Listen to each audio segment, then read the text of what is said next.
Il faut 3 heures de travail au scalpel à un chirurgien expérimenté pour retirer complètement la peau et les muscles d'un crâne humain. Au pied du Grand Sphinx, en juillet 1799, quelque chose ficela à 12 soldats en moins d'1 minute. Ils se tenaient sur un carré de bataille, serrant des mousquets chargés, mais ils n'avaient pas de visage. Leurs têtes étaient en os, parfaitement polies, comme si elles avaient été léchées par une langue géante recouverte de poussière de diamants. Pas une goutte de sang sur les cols, d'un blanc immaculé. Pas un seul coup de feu. Napoléon ordonna personnellement que les corps soient brûlés et que la cause du décès soit enregistrée comme « fièvre aiguë du désert ». Mais la fièvre ne brise pas en deux les baïonnettes en acier trempé et ne laisse pas de marque dans le sable, comme celle d'une presse hydraulique. La vérité a éclaté. Il n'a refait surface que 200 ans plus tard, lorsque, dans le sous-sol d'une abbaye abandonnée du nord de la France, en triant les réserves d'un vieux monastère, on a trouvé un carnet de terrain en cuir qui, même à travers le sel, empestait la graisse rance et l'horreur animale. Sur la page de couverture intérieure était inscrit le nom d'un officier du génie qui avait participé à la campagne d'Égypte. L'encre avait bavé par endroits, comme si de l'eau ou du sang avait coulé dessus. Le carnet se trouvait parmi des documents de l'Église qui n'étaient pas censés se retrouver au monastère. L'écriture et le papier ont confirmé l'authenticité des notes, mais l'Église a refusé d'expliquer comment le document s'était retrouvé dans ses coffres.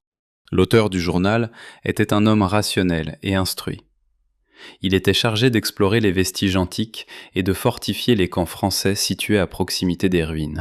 Sa signature figurait dans les rapports officiels de l'expédition, confirmant ainsi son existence.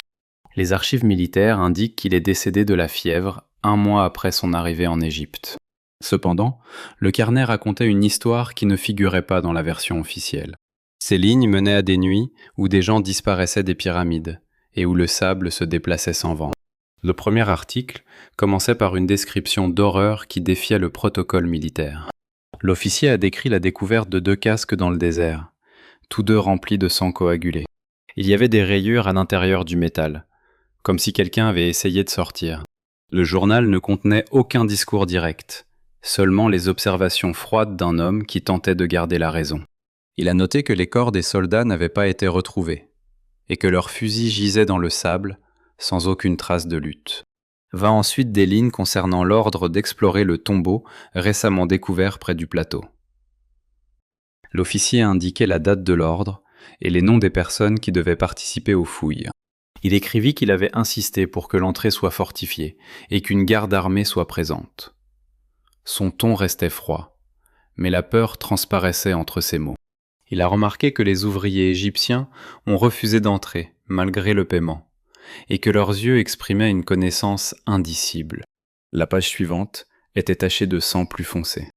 L'officier a noté que non seulement des sarcophages, mais aussi des ossements qui ne ressemblaient pas à des ossements humains avaient été trouvés à l'intérieur du tombeau.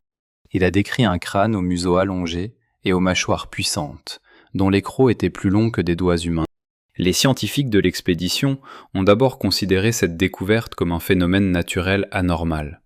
Mais le soir venu, 2 soldats avaient disparu près de l'entrée, laissant des traces de griffes dans le sable.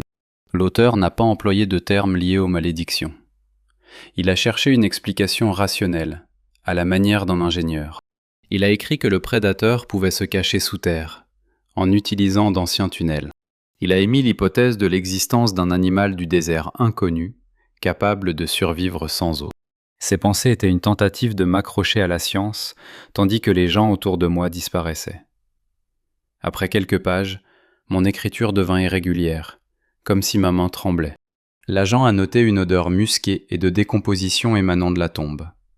Cette odeur s'imprégnait dans les vêtements et les cheveux, provoquant des nausées. Les soldats cessèrent de s'alimenter et dormirent avec leurs fusils chargés. Les chevaux se détachèrent de leurs attaches et saccagèrent leurs box sans raison apparente. Le carnet contenait un schéma du tombeau, avec ses chambres et ses passages d'indiqués. Au centre se trouvait une salle ornée de sculptures en pierre représentant des créatures à tête de chien. L'auteur a souligné que les yeux des statues étaient creux, comme s'ils avaient été arrachés. Il a ajouté qu'un soldat affirmait avoir aperçu des mouvements dans ces orbites vides. L'officier a ensuite consigné l'ordre d'ouvrir le sarcophage principal. Il a noté la présence de 10 gardes et de 2 scientifiques. Ils soulevèrent le couvercle à l'aide de barres de fer et de cordes. Il n'y avait pas de corps humain à l'intérieur. À la place, ils découvrirent les ossements desséchés d'une créature inconnue et des restes de fourrure sombre. Après cela, l'enregistrement a été interrompu par des taches qui ressemblaient à du sang. Le paragraphe suivant rapportait que, durant la nuit, le camp avait entendu un hurlement qui n'était ni celui d'un loup, ni celui d'un chien. Il était grave et lancinant, comme un battement de tambour. Les soldats sortirent précipitamment de leurs tentes, mais le désert demeura immobile. L'officier constata que le garde du tombeau n'avait pas réagi à l'inspection. Le lendemain matin, on ne trouva à l'entrée que leurs armes et des lambeaux de cuir de leur ceinture. Le sable alentour était jonché d'énormes empreintes de pas, ressemblant à des pattes d'animal. Il a mesuré une empreinte de pas et a constaté qu'elle était plus large qu'une tête humaine. Dans les dernières lignes de cette partie du journal, l'officier parvint à une conclusion qui ne pouvait figurer dans les rapports officiels. Il écrivit qu'au fond du tombeau ne se trouvait pas un lieu de sépulture, mais l'antre d'un ancien prédateur. Il affirmait que la créature utilisait des passages souterrains comme terriers. Il ne l'a pas qualifié de dieu ou d'esprit, mais l'a décrit comme de la chair et des os, recouverts de poils. Il a ensuite fait remarquer que le commandement avait ordonné la poursuite des travaux malgré les pertes, et a ajouté que si les archives étaient retrouvées, le lecteur saurait que les premières victimes n'étaient que le début. Le détachement se dirigea vers le tombeau à l'aube, alors que le sable conservait encore la fraîcheur de la nuit, et que le ciel au-dessus du plateau était pâle, comme un tissu délavé. Les soldats français marchaient en lourds uniformes, avec des fusils à silex à la ceinture et des sabres qui leur frappaient les cuisses à chaque pas. Leurs chaussures s'enfonçaient dans le sable meuble et leurs bouteilles d'eau semblaient plus légères que la peur qui les suivait comme une ombre invisible. L'officier dont le carnet serait retrouvé plus tard marchait devant, portant des instruments de mesure et des cartes enroulées, comme si le travail habituel pouvait protéger son esprit de ce qui l'attendait. Les 2 scientifiques portaient les caisses contenant leurs découvertes, et leurs doigts tremblaient plus que ne le permettait la fierté des gens éclairés. Alors que les squads approchaient de l'entrée, l'atmosphère changea. Le vent tomba, et même les rares oiseaux du désert disparurent du ciel, comme s'ils ne voulaient pas assister à ce qui se passait. Les chevaux restés au camp tapaient du sabot et tiraient sur leurs rênes, comme s'ils pressentaient une menace que les gens s'efforçaient encore de nier. Les ouvriers égyptiens qui accompagnaient l'expédition s'arrêtèrent à quelques dizaines de pas et refusèrent d'aller plus loin. Leurs corps se figèrent et leurs lèvres murmurèrent des prières à d'anciens dieux, dont les Français ignoraient les noms. L'agent a noté dans son journal que franchir le dernier tronçon du trajet lui donnait l'impression de franchir une ligne invisible. Au-delà, le désert devenait trop silencieux, et la lumière du soleil semblait faible, comme si elle traversait un verre opaque. Le sable sous leurs pieds était étrangement dense, comme s'il avait été compacté par de lourds corps. Chaque pas résonnait d'un bruit sourd, tel un coup porté à un cercueil vide. Avant d'entrer dans le tombeau, les soldats s'arrêtèrent pour vérifier leurs armes. Le silex craqua, la poudre se déversa dans les bassines et les baguettes s'entrechoquèrent contre les canons. Ces sons familiers auraient dû être apaisants, mais dans ce silence, ils semblaient étrangers. L'agent a noté que personne n'a prononcé un mot superflu. Leurs visages étaient pâles, leurs yeux luisants de sueur. Lorsque le premier groupe pénétra dans le passage, la lumière des lampes à pétrole allongea les ombres sur les murs. La pierre était froide et humide, comme si la tombe respirait. Sur les murs étaient représentées des images de créatures au corps humain et à tête de chien, dont les museaux allongés fixaient droit dans les yeux des vivants. Les scientifiques tentèrent de recopier les hiéroglyphes, mais leurs mains tremblaient et les traits étaient irréguliers. L'odeur apparut soudain. Cela ne ressemblait pas à l'odeur de cadavres en décomposition. C'était un mélange de musc animal, de vieux os et d'une odeur douceâtre et visqueuse, comme du sang chaud. Les soldats grimacèrent et se couvrirent le visage avec leurs manches, mais l'odeur pénétra plus profondément, provoquant des vertiges. L'officier a remarqué qu'après sa première inspiration, il avait la bouche sèche et que son cœur battait plus vite que pendant la bataille. Le passage descendait et les marches étaient usées par le temps. Par endroits, La pierre portait de profondes entailles, comme si des griffes l'avaient maintes fois labourée. Les scientifiques s'arrêtèrent pour examiner ces traces, mais l'officier les pressa de partir, craignant de s'attarder dans l'étroit couloir. Il écrivit que les murs semblaient se rapprocher, et que les lampes diffusaient une lumière trop faible pour dissiper l'obscurité qui s'étendait devant eux. Sur l'un des sites, l'équipe a découvert une niche contenant des ossements. Ceux-ci ne ressemblaient pas à des ossements humains. De longues côtes incurvées, des vertèbres épaisses et un crâne au museau allongé gisaient dans la poussière. Les crocs de la mâchoire étaient longs et acérés, et portaient encore des traces sombres. Un des soldats tenta de toucher l'os, mais retira sa main comme brûlée. L'officier remarqua que même les dépouilles des morts inspiraient un sentiment de danger. Le passage s'élargit encore, et l'escouade déboucha dans le hall. Au centre, se dressait un sarcophage massif en pierre sombre, recouvert de dessins de créatures à tête de chien. Leurs pattes tenaient des lances, et leur gueule était ouverte, laissant apparaître des crocs. De sombres cavités se dessinaient dans les orbites de ces images, comme si la pierre avait été délibérément creusée. L'officier remarqua que dans ce hall, le bruit des pas s'estompait trop vite, comme si l'air lui-même les absorbait. Des soldats avaient posté des gardes à l'entrée et le long des murs.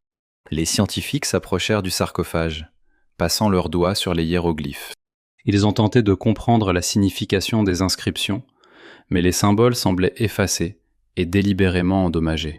L'officier remarqua qu'aucune inscription ne portait le nom du pharaon, ce qui était étrange pour un tombeau royal. Le temps s'écoulait lentement.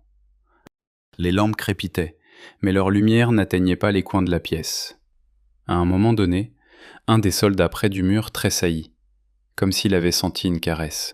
Il se retourna, mais derrière lui, il n'y avait qu'une surface plane en pierre. Sa respiration s'accéléra et il demanda à être relevé, mais l'officier refusa, jugeant la peur inacceptable. Au bout d'un moment, un des gardes disparut.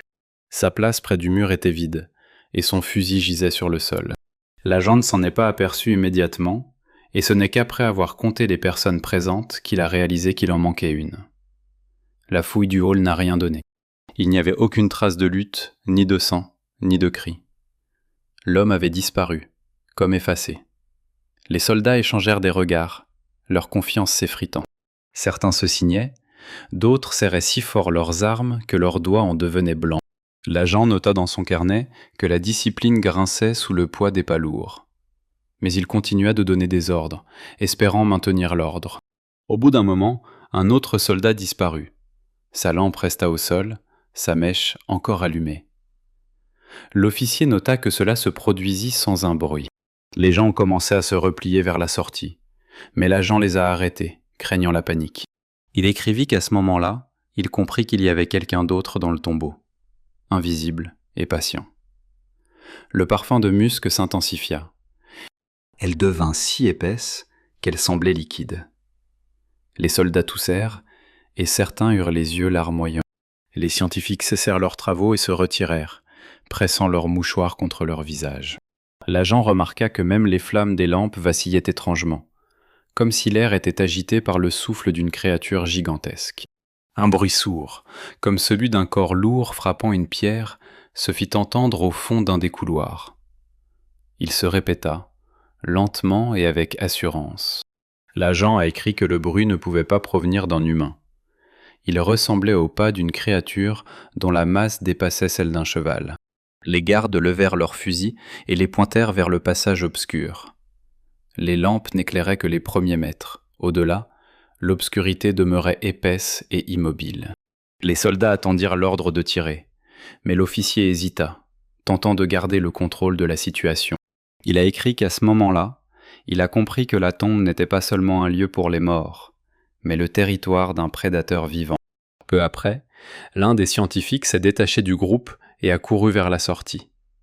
Ses pas ont résonné dans le couloir, mais à mi-chemin, le son s'est brusquement arrêté.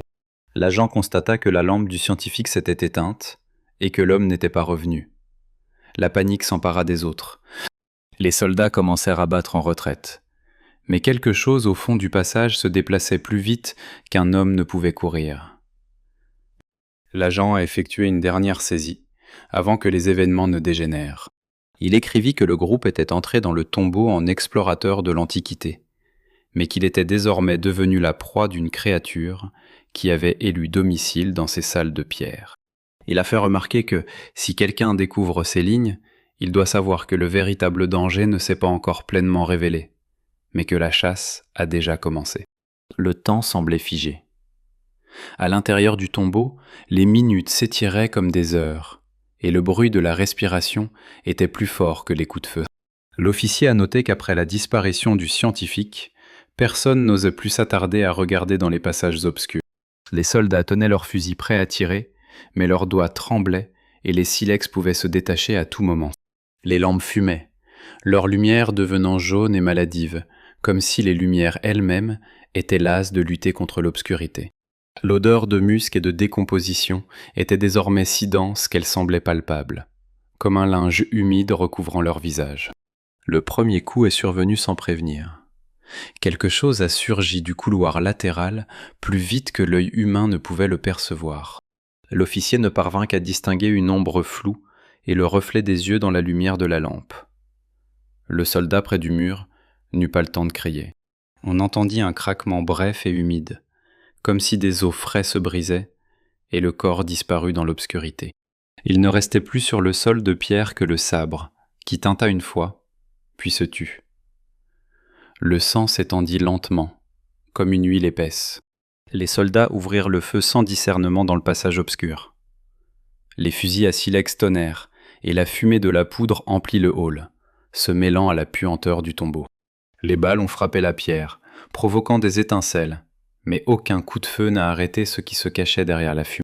L'agent a noté que la créature n'a ni rugi, ni respiré avant de tuer.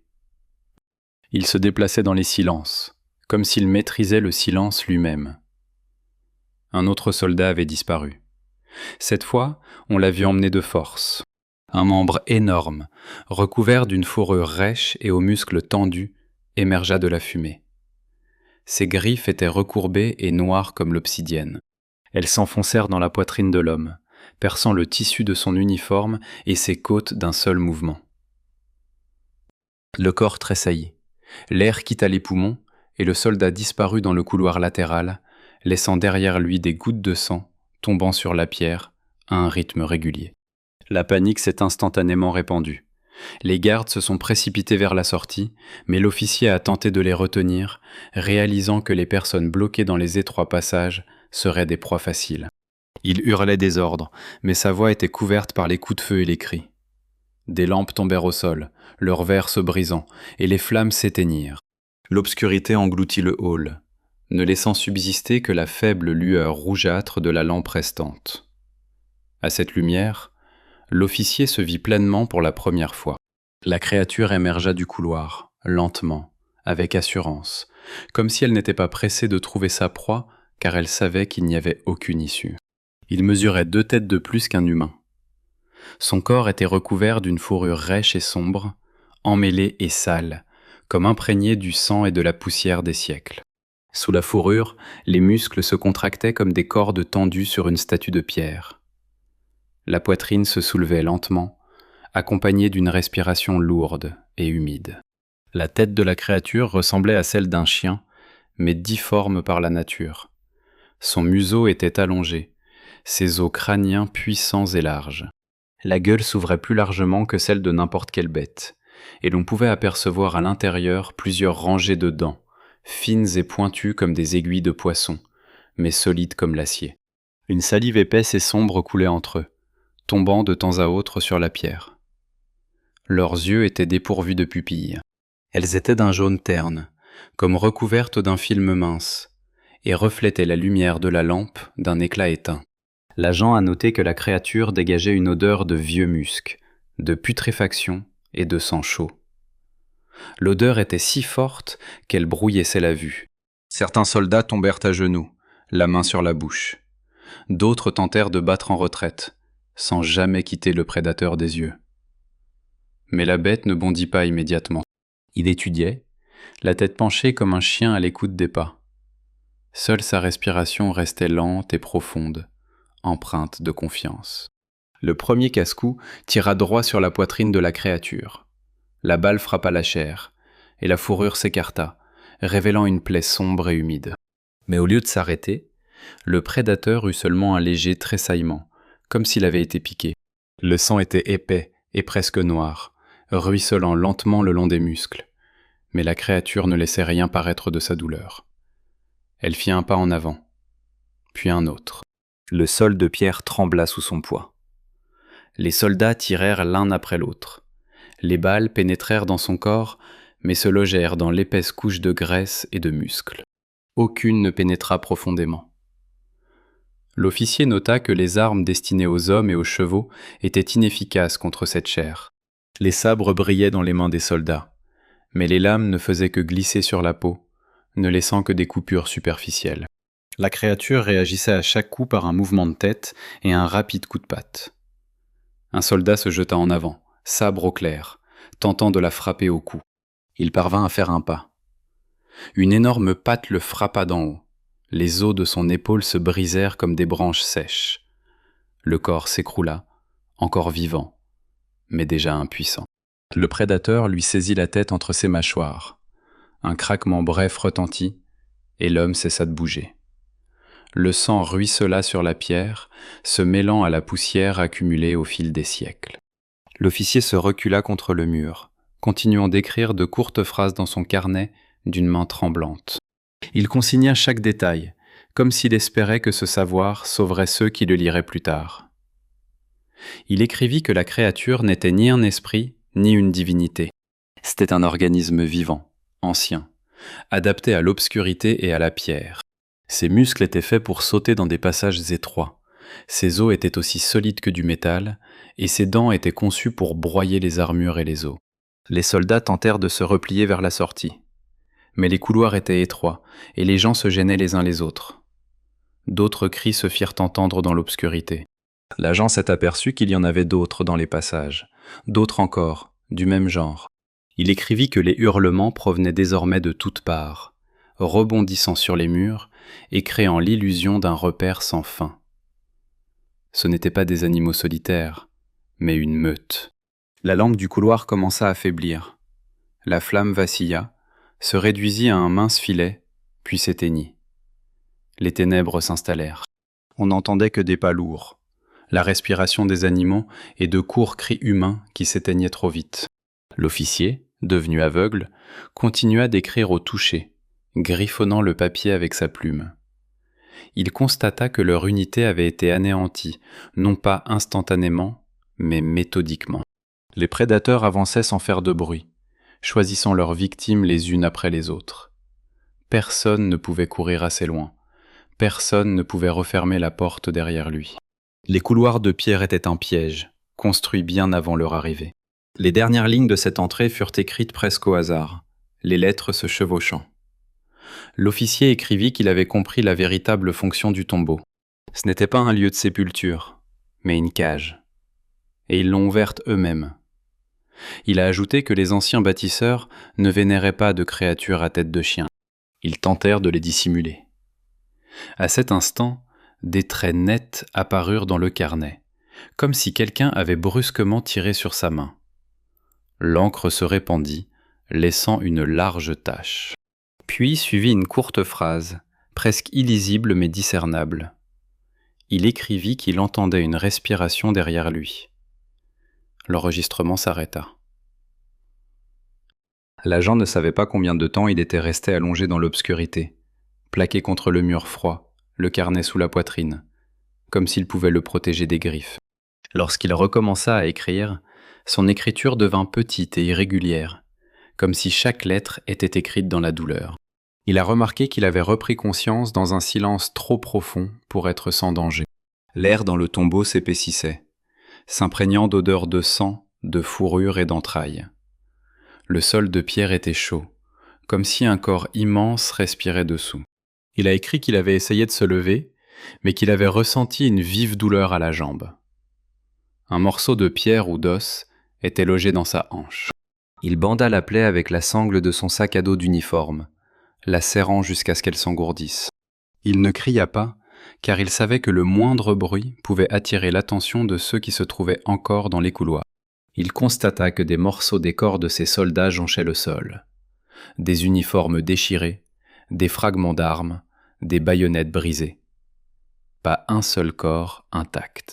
Seuls les éléments sans valeur pour les prédateurs furent pris.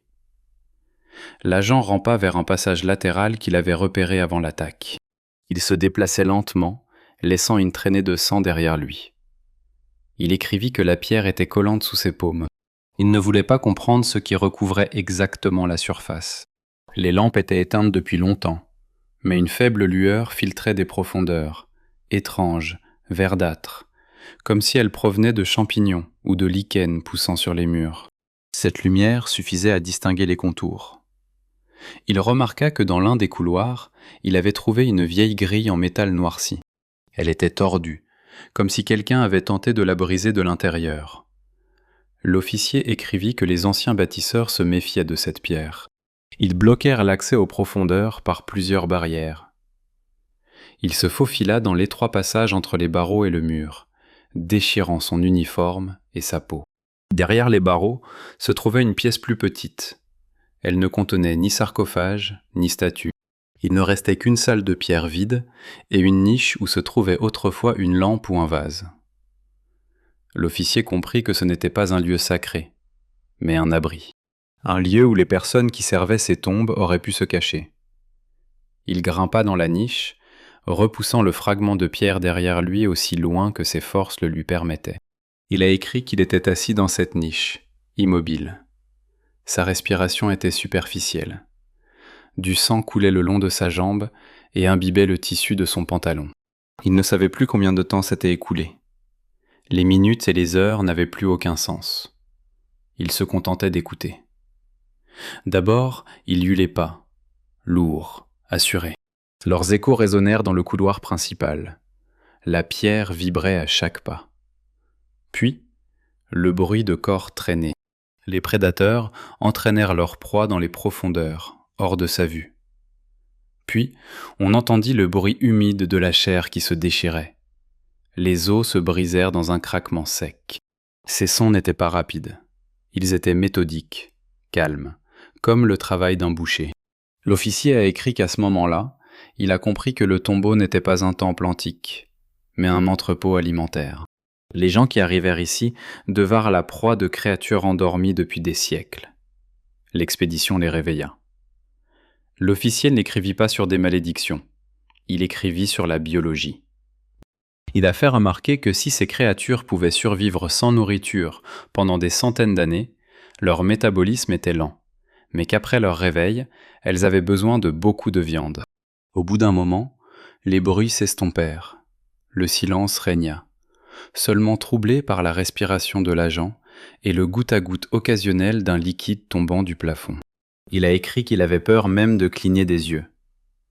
Il tenait son cahier ouvert sur ses genoux et écrivait au toucher, incapable de voir les lettres. Il consigna par écrit sa constatation. Aucun membre de l'escouade n'avait survécu. Il était le seul survivant dans le repère. Plus tard, il remarqua un mouvement inhabituel. Non pas des pas lourds, mais des grattements. Des griffes traînaient sur la pierre, comme si les créatures reniflaient les murs, à la recherche de survivants. Puis, on entendit une respiration. C'était tout près. Une bouffée d'air chaud lui caressa le visage. L'odeur était si forte que des larmes lui coulèrent des yeux. Il n'osait pas fermer la bouche, de peur de faire un bruit. Le policier a écrit qu'il s'était rendu compte que l'animal le cherchait. Il pouvait le sentir son sang, sentir sa peur. Il a fait remarquer qu'on ne peut se cacher d'une créature pour qui l'obscurité est un environnement naturel. Il a continué à écrire, car c'était la seule chose qui l'empêchait de devenir fou. Il a écrit que si le carnet était retrouvé, le lecteur devrait savoir que les prédateurs ne sont ni des mythes ni des dieux. Ce sont des êtres de chair et de sang, qui vivent sous les sables d'Égypte. Les lignes suivantes se firent plus courtes. L'encre vacillait, comme si la plume glissait sur du papier sec.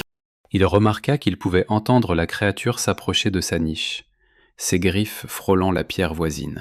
La pierre qui servait à fermer l'entrée bougea d'un cheveu. Un rayon de lumière verdâtre filtra. Dans ce rayon, un fragment de museau apparut. Fourrure maculée de sang, dents luisantes d'humidité, yeux sans pupilles. L'agent nota que la créature s'arrêta. Elle renifla l'air. Il sentit un souffle chaud sur sa joue. Il était paralysé. Sa main tremblait, mais il continua d'écrire. Il écrivit qu'il savait qu'il ne partirait pas d'ici. Il écrivit qu'il adressait un avertissement à tous ceux qui liraient ces lignes. N'ouvrez pas les tombeaux. Ne troublez pas les profondeurs. Car les anciens bâtisseurs n'ont pas enterré leurs dieux ici. Ils ont enfermé les prédateurs. Les dernières lignes du carnet étaient écrites avec force, comme si l'auteur savait que c'était sa seule chance de dire la vérité. Il écrivit que la pierre à l'entrée bougeait, que des griffes s'introduisaient déjà dans l'ouverture, que l'obscurité derrière lui s'était réchauffée. Il commença à écrire une autre phrase, mais les lettres se brisèrent. L'encre coula en un long trait, comme si sa main avait été brusquement tirée vers le bas. L'enregistrement s'arrête ici. Le camp français sur le plateau accueillit l'aube, ignorant qu'il ne restait plus un seul homme du premier détachement en vie sous terre. Le soleil se leva sur le sable, teintant les pyramides d'une nuance rougeâtre, et cette lumière semblait normale, calme, presque paisible. Mais dans les tentes, les soldats s'éveillèrent de rêves agités. Les chevaux piétinaient le sol, les chiens refusaient de manger. L'air au-dessus du camp dégageait une légère odeur de pourriture, mais personne ne pouvait en déterminer la source. Les sentinelles postées au pied du plateau se plaignirent d'avoir entendu toute la nuit des bruits souterrains, des coups sourds, comme si d'énormes marteaux travaillaient dans les profondeurs du désert. Au moment de quitter le tombeau, personne ne se présenta. Cela ne suscita pas d'inquiétude immédiate. Les scientifiques étaient souvent confrontés à des retards dans leurs fouilles. Les agents pensaient que le relevé s'avérait plus difficile que prévu. Cependant, au bout de 2 heures, le manque de personnel est devenu un problème évident. Les officiers supérieurs se réunirent sous la tente de commandement. Il fut décidé d'envoyer une nouvelle section en inspection. Les soldats du 2e détachement s'avancèrent avec assurance. Leurs fusils étaient propres, leurs poudres sèches, leurs baïonnettes luisantes au soleil levant. Ils ignoraient que leurs camarades en bas avaient déjà rejoint le repère souterrain. Il leur fut ordonné de ne pas s'attarder dans les couloirs et d'escorter les scientifiques et l'officier ingénieur à l'extérieur. Les guides égyptiens refusèrent. Ils s'agenouillèrent au pied du plateau, se couvrirent le visage d'un tissu et murmurèrent des prières. Les soldats français, considérant cela comme une manifestation d'une peur sauvage des dieux anciens, n'y prêtèrent aucune attention. Le détachement pénétra dans le tombeau. Ils furent d'abord accueillis par la fraîcheur de la pierre, puis par l'odeur. L'odeur m'a soudainement frappé au nez, épaisse et lourde, un mélange de vieux sang, de musc animal et d'une note sucrée, rappelant les entrailles. Certains soldats se couvraient le visage de leurs manches, mais l'odeur persistait. Des torches éclairaient les couloirs et d'étranges traînées sombres apparaissaient sur les murs. Des lampes abandonnées jonchaient le sol, du métal en fusion dégoulinant en gouttes gelées. Quelques pas plus loin, ils trouvèrent leur première arme. Le fusil reposait sur une pierre, la baguette de chargement sortie, la crosse ouverte, comme si l'homme était sur le point de tirer et n'en avait pas eu le temps. Une baïonnette gisait à proximité, tordue à un angle impossible. Au-delà, s'étendait une traînée de taches sombres. Les soldats savaient que c'était du sang, mais ils ne pouvaient pas voir les corps. Pas un seul. Seulement des traces de ce qu'il en restait. Lorsqu'ils atteignirent le hall principal, les torches illuminèrent une scène terrifiante. Le sol de pierre était jonché d'ossements. Certains portaient encore des lambeaux d'uniforme. Des crânes étaient écrasés. Des côtes étaient brisées. Les parois étaient couvertes de griffures profondes et larges. Le sarcophage était ouvert, son couvercle couché sur le côté. À l'intérieur, il n'y avait que le vide. Des statues de pierre, représentant des créatures à tête de chien, fixaient les gens de leurs orbites vides. Le commandant de la 2e escouade leur ordonna de maintenir la formation. Les soldats avancèrent lentement, inspectant chaque couloir. Ils appelèrent les disparus, mais leurs voix furent étouffées par la pierre. Il n'y eut aucune réponse. Seules quelques gouttes de liquide tombaient du plafond de temps à autre, et un étrange écho donnait l'impression que les pas étaient plus lourds qu'ils ne l'étaient en réalité. Dans un passage latéral, ils découvrirent l'uniforme déchiré d'un officier du génie. Le tissu était déchiré, comme s'il avait été lacéré non par un couteau, mais par des griffes. Un cahier gisait sur une pierre voisine, mais on ne le remarqua pas tout de suite. La lampe torche n'éclairait que le coin de la reliure, taché de papier sombre. Les soldats ignoraient que ce carnet allait plus tard bouleverser leur compréhension des événements de cette nuit-là. Soudain, l'un des soldats qui marchait en tête disparut au détour d'un chemin. Ses pas s'arrêtèrent brusquement. Puis un bruit semblable à celui d'un lourd sac heurtant une pierre. Puis un craquement humide. Les autres se précipitèrent en avant, mais le couloir était vide. Seul un casque gisait au sol, roulant lentement le long de la pente. La panique commença à se répandre. Le commandant tenta de retenir ses hommes. Il comprit que dans les couloirs étroits, une retraite se transformerait en déroute chaotique.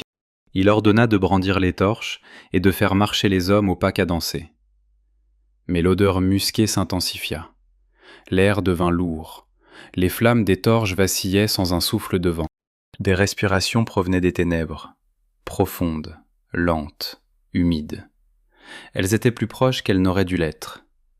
Un des soldats leva son fusil et tira. Un rugissement résonna dans le couloir. Un nuage de fumée de poudre emplit l'espace un instant. Lorsqu'il se dissipa, une créature émergea des ténèbres. Elle était plus grande qu'un homme. Son corps était recouvert d'une fourrure rêche et sombre. Ses muscles, sous-jacents, se contractaient comme des cordes tendues. Sa gueule s'ouvrit, révélant plusieurs rangées de dents acérées. Une épaisse bave coulait d'elle. Ses yeux, dépourvus de pupilles, reflétaient la lumière de la torche d'une lueur jaune terne. L'odeur était insupportable. Les soldats sentirent leurs jambes flancher. Le commandant leur ordonna de tirer. Les canons tonnèrent. Les balles frappèrent le corps de la créature, déchirant sa fourrure et lui ouvrant de profondes plaies. Mais la bête ne tomba pas. Elle eut seulement un léger tremblement, comme piquée par des insectes. Il fit alors un pas en avant. Un autre. La pierre sous ses pattes trembla. Un soldat tenta de le poignarder avec sa baïonnette.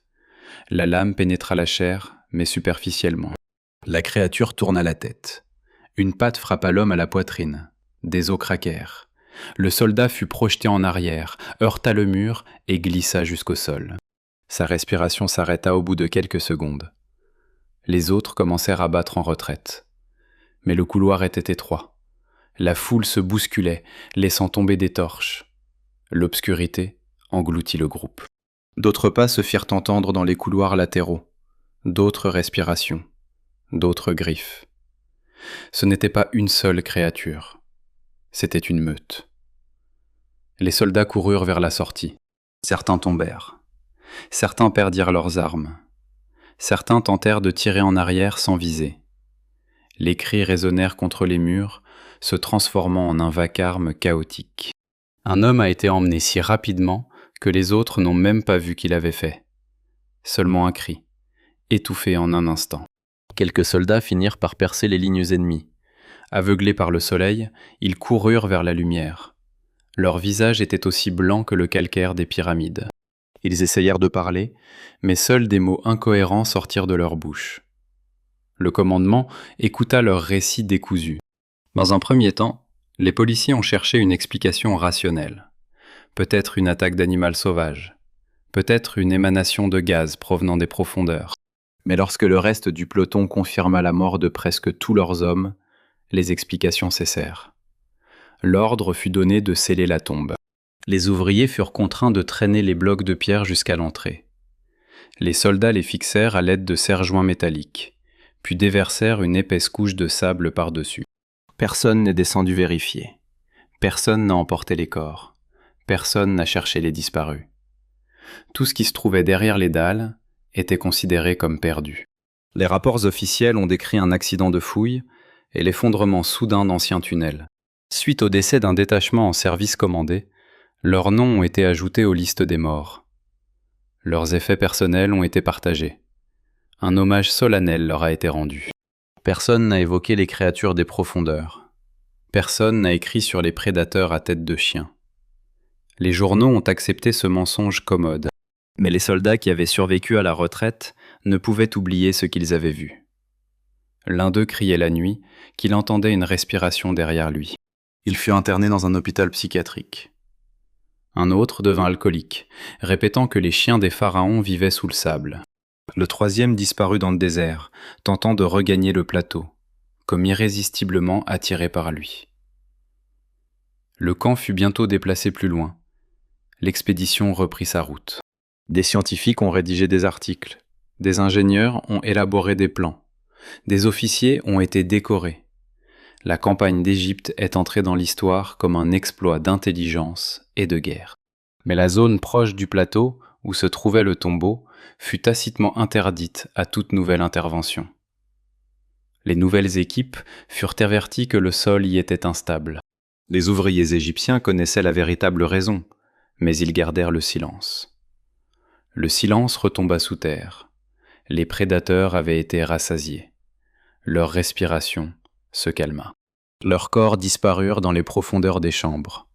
Ils pouvaient attendre longtemps. Ils restèrent en paix pendant des siècles. Ils faisaient partie du désert, comme le sable et la pierre, jusqu'à ce qu'un homme revienne avec une torche et un pied de biche. Plus haut, le vent lissait les traces près de l'entrée scellée. Le sable dissimulait l'endroit où les soldats avaient disparu. Le soleil brillait de la même manière pour les vivants et pour les morts. Et parfois seulement, lors des journées les plus chaudes, une légère secousse apparaissait au-dessus de cette zone d'air, comme si quelque chose d'énorme, sous terre, se retournait dans son sommeil. Les documents accompagnant le rapport sur le tombeau scellé contenaient un détail étrange, qui ne fut remarqué plus tard que par des archivistes attentifs. La liste des matériaux utilisés comprenait du plomb, bien que celui-ci ne fût pas nécessaire pour fixer les dalles de pierre. L'instruction fut répétée 2 fois, comme si quelqu'un insistait pour qu'elle reste écrite. La signature du quartier-maître figurait à côté, mais l'encre était d'une couleur différente du reste du texte. On aurait dit un ajout ultérieur, après que le rapport ait déjà été validé par les autorités. Quelques jours après le bouclage de l'entrée du camp, des sentinelles ont commencé à disparaître isolément. Non pas par escouade entière, mais un par un, comme si quelqu'un testait les limites de ce qui était permis. Il n'y avait aucune trace de lutte. Les fusils gisaient sur le sable. Les baïonnettes restaient dans leurs fourreaux. Des taches sombres, ressemblant à du goudron, apparaissaient parfois sur les cols de leurs uniformes. Ces taches avaient la même odeur de musc que celle que les soldats avaient sentie dans les couloirs du tombeau. Le commandement a attribué ces disparitions à des désertions et à la peur de la guerre. Mais des lettres retrouvées plus tard par les familles ont révélé une toute autre histoire. Ils décrivirent le silence des nuits, lorsque le désert cessait de respirer. Fin juillet, un petit groupe d'ingénieurs fut envoyé sur le site du tombeau scellé. Ils devaient vérifier si le sable s'était stabilisé et si l'entrée avait réouvert. Les gens marchèrent de jour, sous un soleil de plomb, et crurent donc que le danger était passé. À leur arrivée, ils constatèrent que la surface du sable était lisse. Les supports métalliques ne dépassaient pas. Mais à un endroit, le sable était légèrement surélevé, comme si un énorme rocher se trouvait en dessous. Les ingénieurs ont dégagé la couche supérieure et ont découvert une plaque de plomb posée sur des blocs de pierre. La plaque était clouée à la pierre par d'épaisses chevilles. Il y avait des rayures dessus, faites grossièrement et à la hâte. Elle ressemblait à un schéma, mais plutôt à un avertissement. Le groupe a décidé de ne pas poursuivre les fouilles. Le sable a été remis en place. La découverte a été signalée au commandement. Le soir même, un ordre fut diffusé dans tout le camp, interdisant d'approcher cette zone sans l'autorisation personnelle d'un officier supérieur. L'ordre n'expliquait pas les raisons, ce qui ne fit qu'accroître la peur. Les soldats commencèrent à éviter le secteur. Même en plein jour, une légère odeur de pourriture y régnait, malgré l'absence de vent. Aucun oiseau ne se perchait sur les rochers avoisinants. Les insectes disparurent, comme si l'air y était devenu impropre à la vie. Début août, un responsable du quartier général, chargé de la correspondance et du recensement des pertes, est arrivé au camp. Il demanda tous les documents relatifs aux disparitions et au scellement. Il travaillait la nuit, à la lueur d'une lampe, et quittait rarement sa tente. On l'a retrouvé mort le matin. Son visage ne portait aucune blessure. Ses yeux étaient encore ouverts. Une croûte de salive sombre, à l'odeur de musc, s'était formée sur ses lèvres. Le médecin a attribué l'arrêt cardiaque à la chaleur et à la fatigue. Mais ceux qui ont transporté le corps ont remarqué 4 marques profondes et nettes sur son cou. Ces marques ressemblaient à des piqûres faites par de longues dents fines. Ensuite, les papiers ont commencé à disparaître. Non pas les rapports proprement dits sur les campagnes, mais des feuilles mentionnant des sentinelles disparues, une plaque de plomb et une zone désertique près du plateau. Dans les dossiers d'archives, il y avait encore des découpes nettes, comme si quelqu'un avait travaillé avec un couteau. Seuls les exemplaires tombés par hasard entre les mains de l'intendant ont survécu. En marge de ces copies figuraient les notes de l'officier ingénieur dont le carnet allait devenir la principale pièce à conviction. Ces notes étaient brèves. Ils ont enregistré l'odeur, le silence, les pas sous le sable. Ils ont confirmé que le danger n'avait pas disparu avec le scellement. À la fin du mois, le camp a été déplacé. Les documents évoquaient des raisons liées à l'eau et à l'approvisionnement. En réalité, cependant, les gens refusaient de dormir près du plateau. Les soldats affirmèrent avoir entendu la nuit un hurlement qui ne venait pas d'en haut, mais du sol. Il était grave et prolongé. Elle n'était pas portée par le vent, mais semblait surgir du sable. Les gardes en sentirent la vibration sous leurs pieds. Les chevaux se cabrèrent. Les feux brûlaient sans relâche, mais un silence de mort régnait autour d'eux. Le tombeau lui-même restait enfoui sous le sable. Aucune inscription n'était visible à sa surface. Mais les habitants se souvenaient de l'endroit. Ils savaient qu'ils ne pouvaient pas y planter de tente. Ils savaient qu'ils ne pouvaient pas y creuser de puits. Ils communiquaient cela sans mots, par gestes et silence. Leur comportement n'avait rien de théâtral ni de superstition. Il existait un savoir élémentaire, transmis comme règle de survie. Des décennies plus tard, les archives françaises ont reçu une boîte de documents étiquetés comme provenant de l'expédition égyptienne. À l'intérieur se trouvaient des copies de rapports, de cartes, de déclarations, et le carnet de notes d'un officier du génie. Le colis est arrivé non signé. La page de garde contenait uniquement des instructions pour conserver les documents séparés. Le papier sentait la cire et la fumée, comme s'il avait été conservé près de bougies dans une pièce fermée. Il y avait du sable fin et jaunâtre sur les bords des pages, comme si on n'avait pas réussi à l'enlever. Le carnet n'avait pas été lu au départ. Sa reliure était collante. Les pages étaient collées entre elles. Par endroits, le papier était aussi dur que du cuir. À l'ouverture, l'odeur était si forte que la personne qui la décrivait en a eu la nausée. Il l'a noté dans le catalogue et a demandé une boîte scellée. Le carnet s'est donc retrouvé dans une collection fermée. L'accès à la collection fut restreint, sous prétexte de la fragilité des documents. En réalité, plusieurs employés ayant écouté les enregistrements commencèrent à se plaindre de rêves identiques. Ils virent des couloirs de pierre et des yeux jaunes sans pupilles. Ils se réveillèrent avec la sensation d'un souffle chaud sur le visage. Au milieu du XXe siècle, l'un des archivistes a tenté de systématiser ces documents. Il recopia à la main plusieurs pages du carnet afin de ne pas abîmer l'original. Sa copie conservait les descriptions de l'anatomie de la créature et du comportement de la meute. Il a également été question d'une plaque de plomb et d'étranges perforations sur le cou du fonctionnaire. Une semaine après avoir terminé son travail, l'archiviste est décédé d'une infection inexpliquée. Des plaques enflammées à l'odeur musquée ont été découvertes sur sa peau. Les médecins ont diagnostiqué une maladie rare. Ses collègues ont cessé de poser des questions. Les documents retombèrent donc dans l'oubli. Ils restèrent dans des tiroirs rarement ouverts. Un silence s'installa autour d'eux, comme celui d'une tombe. Le catalogue a conservé des appellations neutres. Dommages thermiques, dommages causés par les maladies, effondrement du tunnel. Mais les copies qui n'ont pas pu être détruites ont continué d'exister. Elles passaient de main en main, comme une relique interdite que personne ne souhaite conserver longtemps. Pourtant, le site du plateau a continué de fonctionner selon ses propres règles. Ces dernières années, des archéologues ont tenté d'obtenir l'autorisation de mener de nouvelles fouilles. Les réponses officielles ont invoqué la préservation des monuments. Officieusement, elles ont évoqué l'instabilité du sol. La nuit, Même les agents de sécurité n'étaient pas autorisés à entrer, se limitant à observer à distance. Les caméras ont parfois capturé d'étranges trous dans le sable qui apparaissaient et disparaissaient sans aucun vent.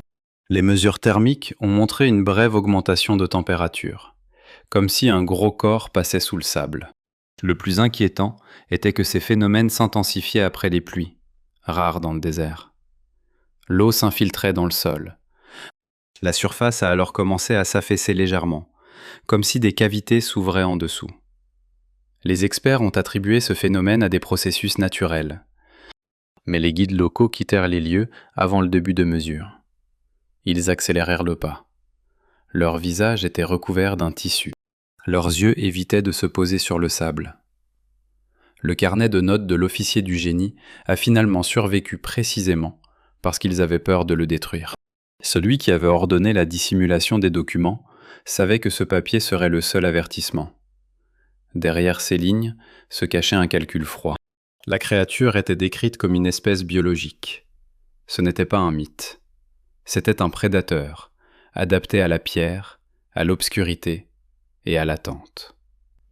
Il pouvait ralentir, attendre que sa faim s'apaise, puis se réveiller à l'apparition d'une proie. Sa meute agissait sans bruit superflu. Leur chasse était une discipline naturelle. Si jamais ces documents tombaient entre les mains de quelqu'un qui déciderait de reprendre les fouilles, celui-ci croirait comprendre les risques et enverrait davantage de soldats. Il prendra plus d'armes, il prendra plus de lumière, mais le carnet a déjà montré que les armes à feu ne sont pas la solution, face à un ennemi taillé pour les couloirs étroits. Elle a démontré que sceller l'entrée ne signifie pas toujours la victoire. Elle a démontré que les disparitions se poursuivaient même après le retrait des dalles de pierre et du plomb. Le plateau se dresse au soleil, comme il l'a fait pendant des siècles. Les touristes contemplent les pyramides et ne remarquent pas cette étendue de sable où parfois la terre respire. Les gardes fixent les écrans, perplexes face à ce dépôt de sable apparemment inexplicable. Les archives contiennent des rapports arides et restent muettes sur les pages supprimées. Mais sous le sable demeure quelque chose qui jadis s'est éveillé et a retrouvé le souvenir de sa saveur. Et si quelqu'un frappe à nouveau la pierre avec une barre de fer, les ténèbres en dessous se réchaufferont. Un parfum de musc s'élèvera dans l'air. Le sable tremblera. Et dans les profondeurs, là où les couloirs de pierre sont trop étroits pour s'échapper, la chasse recommencera, sans laisser de témoins.